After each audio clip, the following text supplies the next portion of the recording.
We want to build a scale model of Noah's Ark. It's going to cost, I'm going to guess, $15,000.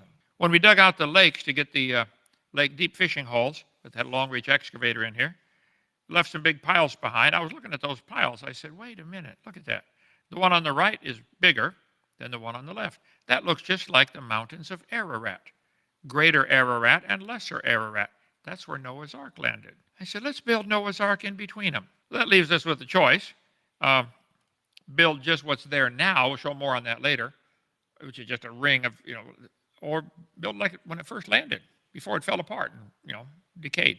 Bottom line is, we want to build a model of Noah's Ark here at Dinosaur Adventure Land. So if you want to help us do that, we can either build with this right here. Everybody's going to say, what's that? But I'd like to build before it rotted and fell apart. Noah's Ark, right there, is about 17 miles away, right there at Wyatt Museum. If you want to get a hold of them, there's Richard Reeves. You can contact him or his son, David Reeves. The Noah's Ark has probably collapsed and splayed out to the side. Old ships do that when they get old. They fall out. They end up wider in the middle as they age. So do I, a little bit. So that's what's left sticking up above the ground. But I think we ought to build the real one. So, normal size, not normal size, but before it rotted. They found iron rivets in that area. It was riveted together. Okay, Noah was 600 years old. He probably knew all kinds of stuff. Okay, Adam's grandkids were artificers in brass and iron.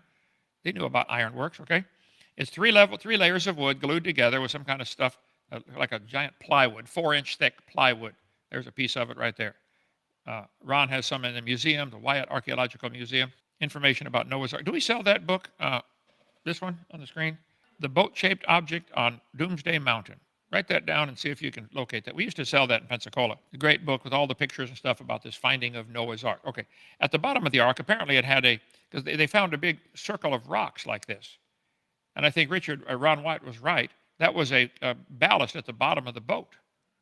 You get a bunch of heavy rocks at the bottom to hold the boat upright. It can't tip over as easy if it's got, heavy ballast at the bottom. It's a common thing for ships to do. Apparently it landed near Mount Ararat, and lava flows have slid it down the hill a ways, and it broke that bottom piece off, because that's no longer under the Ark. But the Turkish government has done a lot of research. They said, yep, that's Noah's Ark. There's greater Ararat and lesser Ararat in the middle of the map. And it drifted. Anyway, I want to build a model of Noah's Ark between the two mountains. There's the village of Kazan, Turkey. The government said, yep, that's it. They built a visitor center. They think that's Noah's Ark. So Noah's Ark would be 515 feet long. And around that area, they find these large rocks, drogue stones, 9,000-pound rocks with holes in the top. They're called anchor stones. I think Ron was right. He said, look, they put a big rope through there, and they had these big rocks hanging all over the side of the boat to keep the boat stable in stormy weather.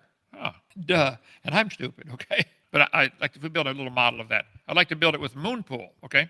Some people said, you get a boat 300 feet long or 500 feet long, going over the waves, it'll bend. Well, it's true. Creates a problem. The beam of the ship has to be really strong for those big, long guys. But not if you have what's called a moon pool. And I believe Noah's Ark had several of those. A hole in the bottom of the boat with walls built up inside.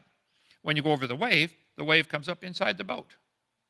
But it's, a cylinder inside or something. And that way, it doesn't sink your boat. But the water going up and down inside that cylinder acts like a giant piston and pumps fresh air in and out every time you hit a wave. I bet every time they fed the animals, they prayed for a wave. Okay, Lord, we're about to feed the cows. Send a wave, please, okay? And we can talk more about Noah's Ark some other time when my brother straightens up. Also, we're going to build a scale model of Noah's Ark. Just a small one, 40 feet long or so, enough to show the different features in there. It costs about 15 grand. If you want to help, please call us. I'm going to guess 15,000. It costs about 15 grand. I'm going to guess 15,000.